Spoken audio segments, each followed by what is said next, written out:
Hello, my name is Marcus. I'm the compiler of a collection of therapy quotes entitled Psychoanalytic Self-Awareness Quotes.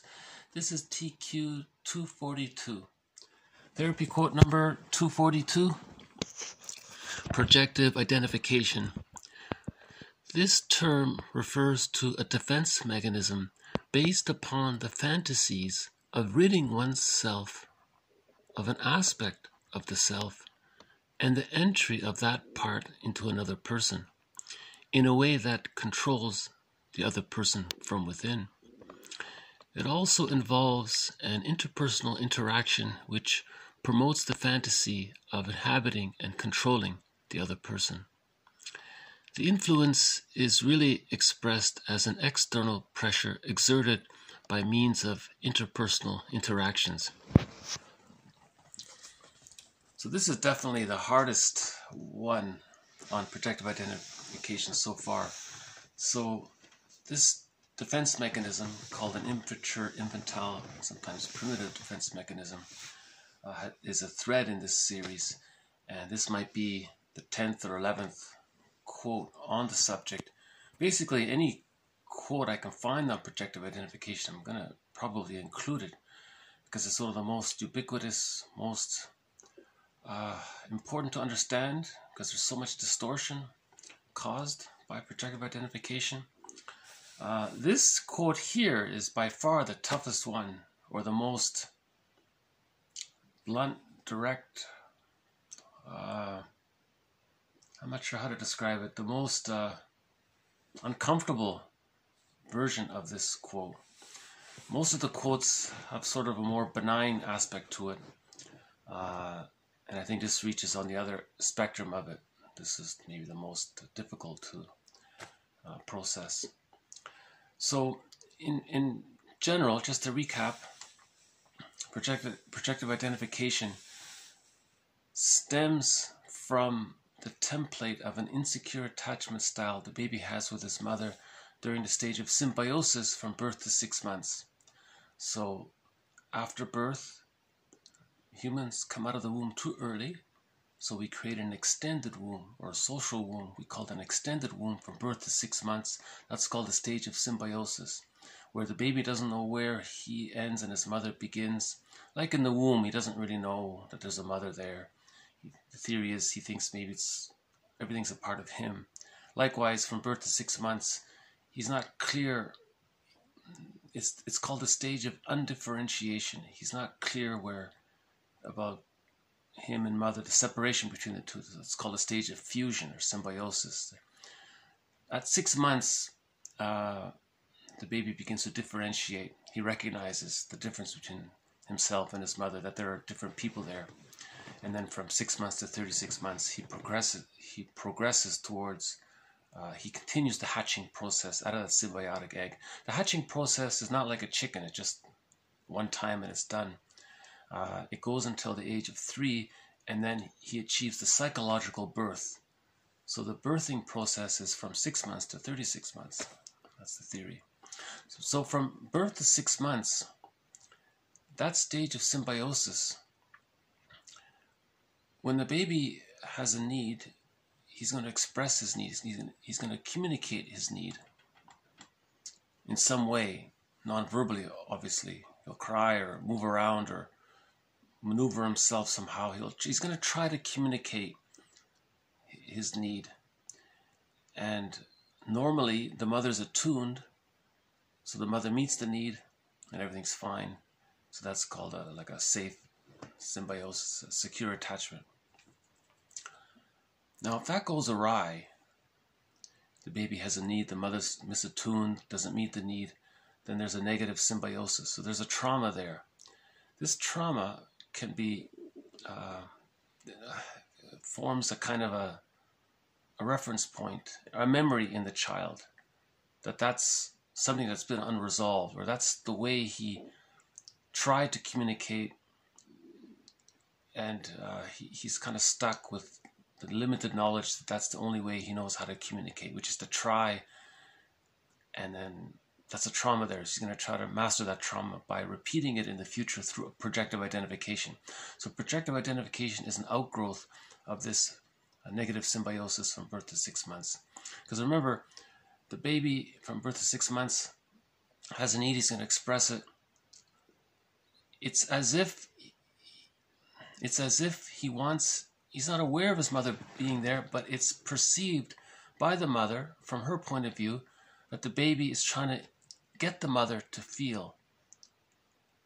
He's not really clear, the baby's not clear that he's trying to get his mother to feel what he's feeling, his unmet need. He's not, but from the mother's point of view, it's as if she may think, oh, the baby's trying to communicate his feelings and needs. Okay, so now, if that goes awry in adulthood, projective identification tries to recreate that dynamic. So the person will project the refusing mother onto a non-threatening substitute, someone else, and then try to induce in that person what the baby tried to do. He's going to try to provoke that person to feel what he's feeling, and that's a communication with the hopes that the other person will notice it and respond. Now, in the adult version, sometimes it's just benign. The person wants to communicate how they feel. The friend feels this pressure, and the friend might say, hey, I'm feeling such and such. Maybe you're feeling such and such too. I'm just wondering. I'm just checking in with you. Are you feeling such and such? And the friend might say, the projector might say, I think I am feeling such and such. How did you know? Because I'm starting to feel it. And I think that's the theory of projective identification. We want others to feel what we're feeling, to communicate what we're feeling. And so I'm receiving the message. Yeah, thanks, man, or thanks. So there's just more of that communicative quality about it. Sometimes projective identification is used so that the person doesn't feel so alone. That's called misery loves company. Maybe he's feeling uneasy or sad. He wants the other to feel uneasy and sad. Then he feels safer. He's less alone. So that's the limit of that. Then the third type was coax the other person to behave in a way, to behave like the rejecting mother. Then you're externalizing a part of yourself. You're not seeing the rejecting image of your mother in yourself. You're seeing the rejecting image of the mother onto the other person. You're projecting it onto the other person. You're provoking them to behave that way so that you can convince yourself that's the external rejecting mother out there. It's a symbol. It's a secondary delusion, it's called. And the person's doing that to continue the defense mechanism of splitting, to continue denying the existence of the rejecting image of the mother and the feelings related to it. Because if you externalize it and then you see it out there, you're continuing the splitting process. You're denying the ambivalence of the mother. And then, because of repetition compulsion gone awry, if the person convinces himself this person is the rejecting mother in his psychic fantasy, he then may try to express his anger towards the non-threatening substitute, because that's what the baby couldn't do. So the repetition compulsion is to try to redo it, to master it, to get it right. So now he's going to try to be pseudo-aggressive and be verbally aggressive to the other person. That's what the baby needed to do. So you see, that's called repetition gone awry. You see, so and there are problems from that. Obviously, you're distorting reality. That other person isn't your rejecting mother, obviously, but the pressure is so great, he doesn't care. He'll create some rationalization. He'll lie to himself. He'll lie to the other to make him adopt that role, some negative role, so he can have the excuse to get out his frustration at his mother. See, it doesn't work. You see, you can't travel back in time like that. Healing is you gotta look within and heal the splits and face the feelings within to integrate the splits. Unhappiness is a malady of the personal synthesis. So the therapy approach is to recall the feelings towards the original object, the mother. Find the Ubuntu, their humanness, get to the feelings, and you heal that way. If you're projecting outward, you're denying it. You're maintaining the baby's defense mechanism. That's why it's called an infantile or immature defense mechanism. Now, this kind of adds on to that third part that we just described of externalization to maintain the splitting and to act out because of the repetition compulsion gone awry. This person is taking it, really trying to So the baby is really going to extra effort, it sounds like. He has the fantasy that the other person is the rejecting mother more strongly, and now he's going to, and he behaves around that person as if that person were the rejecting person. And it's if their metaphor is, his language is a little odd, but his metaphor for this is he's trying to control the other person to assume that role. He wants that other person to behave in a way that confirms his fantasy that he's the rejecting mother that's represented in his psyche of his own real rejecting mother. Right? So he wants to control the person from within, he says. So it means he wants to... He wants that other person to continue to play a role to preserve his fantasy, in line with his fantasy or something like that. So this, yeah, and again, he puts pressure on the person to act like that, to act like the refusing mother. So he'll cherry pick every little wrong thing he does. See, you're no good. See, if it's the therapist, see, therapist, you're 1 minute late. See, you're no good. You're like the rejecting mother, you know, or anything, something like that. So it's a tough one. You know, it borders on, I think in traditional cultures, they would call this, I'm hesitant to use the phrase black magic, but I think it's starting to show some resemblance to it. If the projector can convince the other person to behave in a different way, that's like a kind of a... So that's the theory. So-called black magic stems from this symbiosis, where the baby's trying to control the mother. The baby's not trying to control the mother. The baby's trying to communicate to the mother, but it feels like the mother's being controlled or manipulated by the baby. But the baby's just desperate to be heard, seen, witnessed, understood, accepted, because the baby's dependent on the mother. So repetition compulsion, that kind of dynamic is getting replayed, right?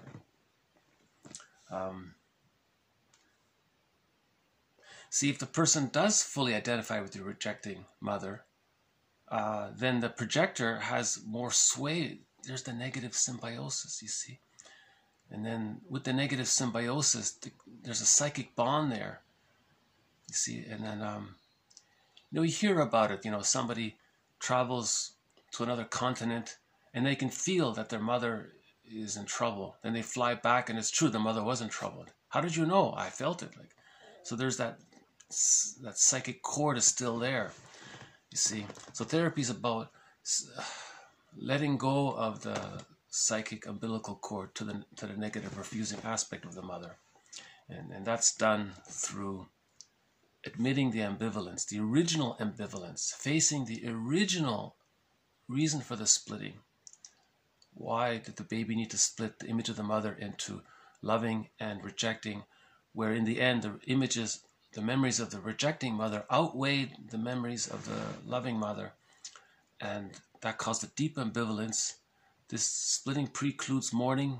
A great ambivalence like this also precludes mourning.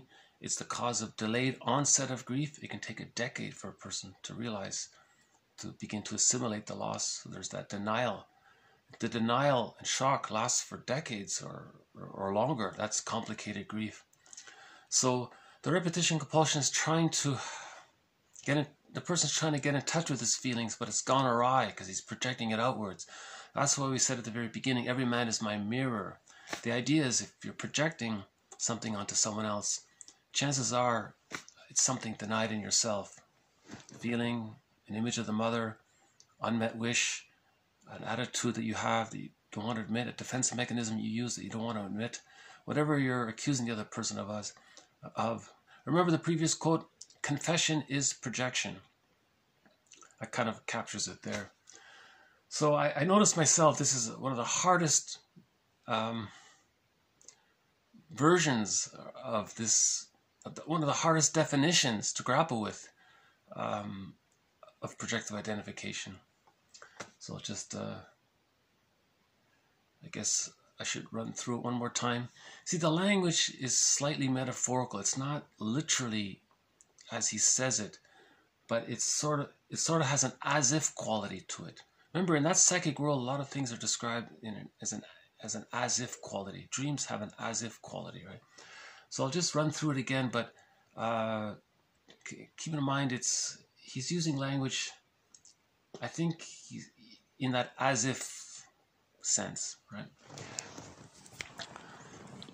Projective identification. This term refers to a defense mechanism based upon the fantasies of ridding one's self of an aspect of the self and the entry of that part into another person in a way that controls the other person from within. It also involves an interpersonal interaction which promotes the fantasy of inhabiting and controlling another person. The influence is really expressed as an external pressure exerted by means of the interpersonal interactions.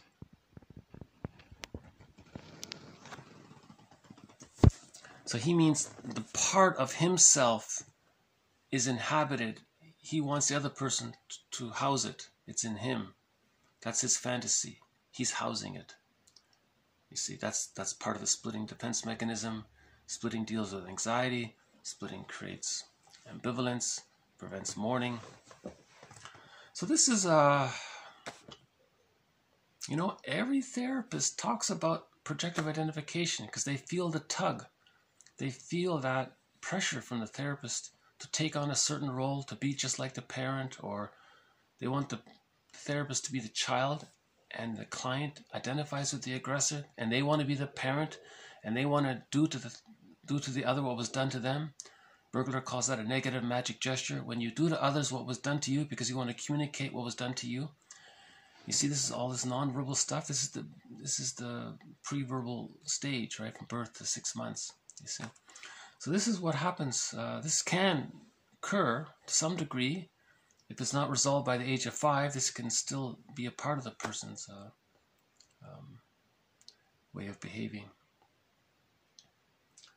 And they're connected. First, they're splitting, okay, causing the ambivalence, the repetition compulsion which goes awry, that leads to projective identification or externalization, displacement, and then you're trying to behave in a way to coax them to adopt the projection, to exhibit traits of what you're denying in yourself, so you can rationalize that it's really there outside, so you're preserving the split. See, projective identification gone awry. It's gone awry. That's the positive intent has gone awry, and it does more harm than good, but the person is trying to integrate the splits, and he can't. The way to integrate the splits is to look within. That's moral agency, to look within. Someone said, if you're not looking within, you're morally lazy, he said, right? So you look within.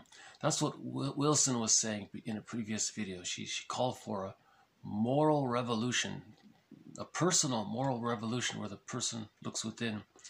And other people described it as taking responsibility for your unconscious history, taking responsibility for how you as a child adapted to your childhood. And Lowald calls this man's evolutionary task to heal within. Remember, the self includes the conscious and the unconscious, the totality of the self. To know thyself, you need to know the self has the conscious and the unconscious. To know thyself, all right, means knowing, relates to knowing both the conscious and unconscious aspects of the self. Okay, so I'll just leave it here. As mentioned before, this is the toughest topic. Projective identification, splitting, birth trauma. I would say those 3 are the toughest threads in this series. Yeah. Okay, so I'll just leave it here. Thank you very much. This has been TQ 242. More to follow on defense mechanisms. All kinds of defense mechanisms. The infantile one like this, and some of the more mature defense mechanisms like sublimation and positive magic gesture and so on. Okay, so bye for now. Thank you.